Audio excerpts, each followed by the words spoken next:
parallelogram law of vector addition. This parallelogram law is used to add two vectors. Suppose this is a parallelogram and its two adjacent sides. So this and this represents two vectors A and B completely. Then the diagonal through the common point, represents the resultant, means the sum completely. Means अगर parallelogram में कोई दो side adjacent side मतलब जुड़े हुए दो sides दो vectors को कम्प्लीटली रिप्रेजेंट करते हो, कम्प्लीटली इस सेंस में इसका लेंथ इस वेक्टर के लेंथ को रिप्रेजेंट करता है कम्प्लीटली, और इसका भी लेंथ इस वेक्टर के लेंथ को कम्प्लीटली रिप्रेजेंट करता है, तो उस समय उस कॉमन पॉइंट से एडजेसेंट साइड जहाँ इंटरसेक्ट करते हैं उस कॉमन पॉइंट से जाने वाला जो डायगोनल होगा वो इन दोनों के सम को या रिजल्टेंट को कम्प्लीटली रिप्रेजेंट करेगा। मीन्स इसका लेंथ इसके मैग्नीट्यूड को बताएगा और डायरेक्शन ये होगा। तो इसे हम लिख सकते हैं if two adjacent sides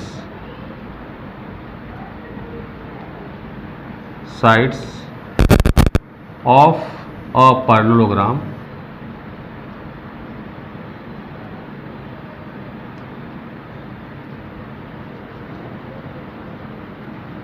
represents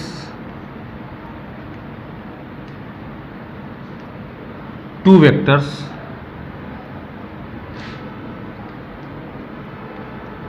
completely,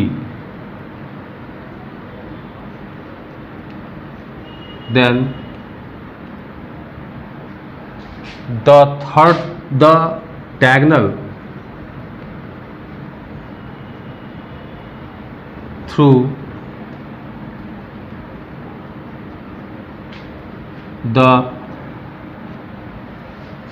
common point या कॉमन टेल कह सकते हैं या कॉमन पॉइंट रिप्रेजेंट्स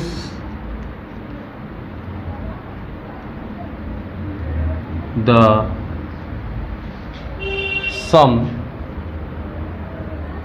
या फिर इसको रिजल्टेंट भी बोल सकते हैं, resultant completely.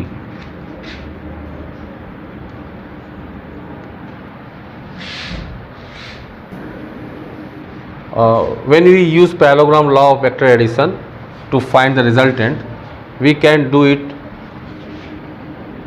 analytically also by analytical method.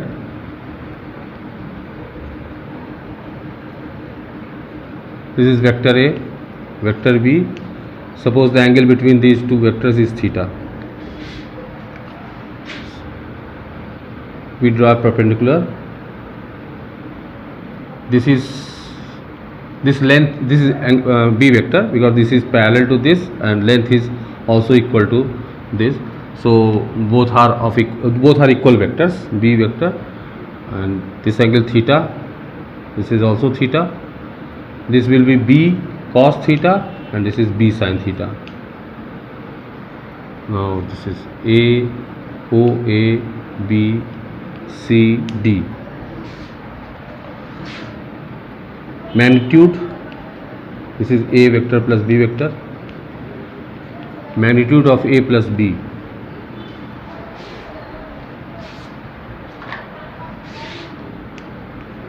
equal to root over OB square plus BC square. Magnitude means ये लेंथ मैग्नीट्यूड को रिप्रेजेंट करेगा। A plus B cos theta whole square plus B square sine square theta. So we get A square plus B square plus 2AB cos theta.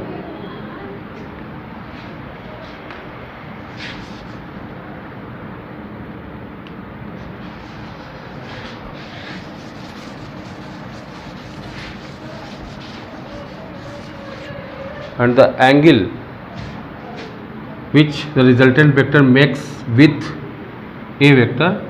Suppose alpha, tan alpha equal to b sin theta perpendicular by base फॉर्मूले से by a plus b cos theta, that is alpha equal to tan inverse b sin theta by a plus b cos theta.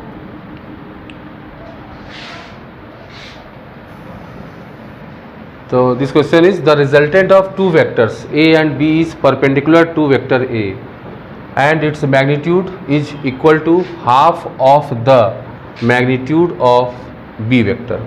Find angle between a vector and b vector. Suppose this is vector a, given that resultant vector is perpendicular to vector b. This is resultant vector. Then if we complete the parallelogram,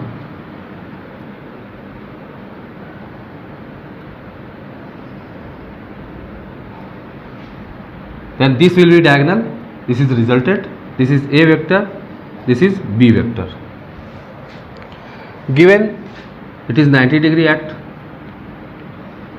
Also it is given that magnitude of vector b and magnitude of resultant of vector r are related as, if its magnitude is x, this is x by 2.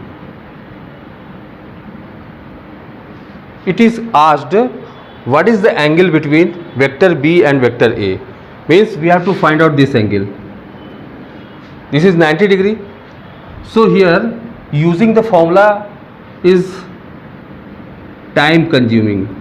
Only we will find out this angle theta. Suppose this is theta, and by this triangle, this is also 90 degree, by this triangle cos theta equal to magnitude of r by magnitude of b, that is equal to x by 2 by x, that is equal to 1 by 2. So cos theta equal to 1 by 2, cos theta equal to 1 by 2, that implies that theta equal to 60 degree. So this angle is equal to 60 degree. What is asked in the question? In this question it is asked find angle between a and b. So angle between a and b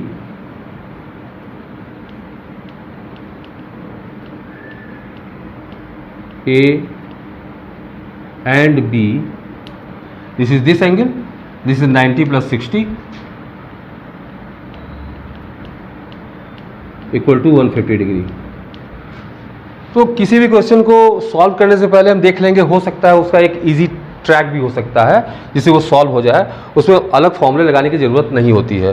तो उसी तरह से इस question को हमने solve किया कि it is given, पहले से दिया हुआ था कि ये वेक्टर ए है, रिजल्टेंट इस वेक्टर ए पर 90 डिग्री पर है, और इससे हम पैरेललोग्राम कंप्लीट किए तो हमें बी वेक्टर मिला. ए और बी इन दोनों को ऐड करने पर ये वेक्टर रिजल्टेंट है, जैसे कि parallelogram law of vector addition कहता है. और ऑल्सो इट इज़ गिवन, ये दिया हुआ है कि आर वेक्टर रिजल्टेंट का जो मैग्नीट्यूड है वो बी के मैग्नीट्यूड का हाफ है. तो अब हमें एंगल ए और बी के बीच का जो टोटल एंगल है फाइंड आउट करना है. ऑलरेडी ये 90 डिग्री गिवन है, ये एंगल थीटा हम ट्राइंगल में साइन कॉस यूज करके फाइंड आउट कर सकते हैं. तो यहाँ हमने कॉस यूज किया, कॉस यूज करके ये थीटा की वैल्यू 60 डिग्री आ गई, तो टोटल एंगल 90 प्लस 60 150 डिग्री हो गया. अब इस क्वेश्चन को दूसरे मेथड से, जो कि हम लोग मेथड पढ़ते हैं parallelogram law of vector addition analytical method, उससे भी सॉल्व कर सकते हैं. वैसे वेक्टर ए और बी का जो रिजल्टेंट है वो परपेंडिकुलर टू ए है. पैरेललोग्राम कंप्लीट कर लेते हैं. तो ये वेक्टर बी होगा और वेक्टर आर ये है रिजल्टेंट ए और बी का. डायगोनल यहाँ से जो डायगोनल जा रहा है वो इसका रिजल्टेंट बताता है. तो ये 90 डिग्री ऑलरेडी दिया हुआ है. जब रिजल्टेंट फाइंड आउट करते हैं, when we find the resultant we use two formula, R equal to under root magnitude of resultant vector A square plus B square plus 2ab cos theta. और दूसरा जो ये एंगल होता है resultant vector जो इसके साथ एंगल बनाता है ए वेक्टर के साथ, तो वो tan अल्फा इक्वल टू होता है, जैसे ये रिजल्टेंट है, ये ए वेक्टर है, ये बी वेक्टर है, ये रिजल्टेंट इसके साथ अल्फ़ा बना रहा है, तो tan अल्फ़ा इक्वल टू होता है, जिसके साथ एंगल बन रहा है उसको नहीं लेते हैं, उसके साथ जो दूसरा वेक्टर है अदर वेक्टर बी, उसका बी और पूरा ये एंगल अगर थीटा है तो बी साइन थीटा लिखते हैं, फिर नीचे बी कॉस थीटा लिखते हैं और इसके साथ प्लस दूसरे वेक्टर को जो पहला वेक्टर है उसको ऐड कर देते हैं। तो यहाँ से tan alpha equal to other vector B है, B sine theta by A plus B cos theta, और ये ऑलरेडी दिया हुआ अल्फ़ा 90 डिग्री है, tan alpha tan 90 1/0 equal to B sine theta by A plus B cos theta, by cross multiplication A plus B cos theta that is equal to 0। Equation number 2, this is equation number 1। अब इस question में दिया हुआ है कि जो resultant का magnitude है वो बी वेक्टर के मैग्नीट्यूड का हाफ है। तो इस इक्वेशन को आगे एक्सटेंड करते हैं, तो ये b/2 है इक्वल टू b/2 का square equal to a square plus b square plus 2ab cos theta. So solve करेंगे तो भी होगा b² 4 minus B square equal to a square plus 2ab cos theta. यहाँ से b कॉस थीटा का value minus a है, उसको लिख सकते हैं, तो ये होगा -3b² 4 equal to b cos theta equal to minus a, that is a की जगह पर b cos theta minus b cos theta, b square cos square theta plus 2b square cos square theta. तो completely ये हो गया। हाँ, यहाँ पर 2ab कॉस थीटा, अगर हम यहाँ से a की value minus B cos theta रखेंगे तो ये माइनस में हो जाएगा, तो ये हो गया -b² cos square theta that is -b² cos square theta, इन दोनों का resultant equal to -3b² 4।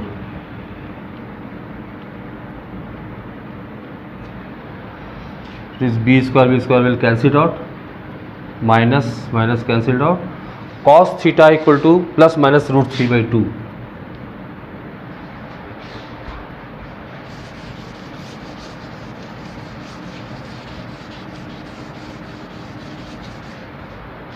Plus that cos theta plus minus √3/2। तो it means cos theta plus √3/2 कब होता है? फर्स्ट क्वाड्रेंट में, यानी थीटा इक्वल टू 30 डिग्री। वो इम्पॉसिबल है क्योंकि ऑलरेडी दिया हुआ है रिजल्टेंट इसके साथ 90 डिग्री बना रहा है, इट मीन्स थीटा 30 डिग्री नहीं होगा। दूसरा theta equal to 180 minus 30 that is equal to 150 degree. So we get ये थीटा, हम लोगों ने डायरेक्ट इससे फाइंड आउट किया फॉर्मूले से, थीटा 30 डिग्री 150 डिग्री होगा। तो आपको इससे रिलेटेड कोई भी प्रॉब्लम होगा, क्यूरीज होगा, तो आप कमेंट बॉक्स में जाकर कमेंट करके पूछ सकते हैं, और आप इसे लाइक भी कीजिए और हमारे चैनल को सब्सक्राइब कीजिए।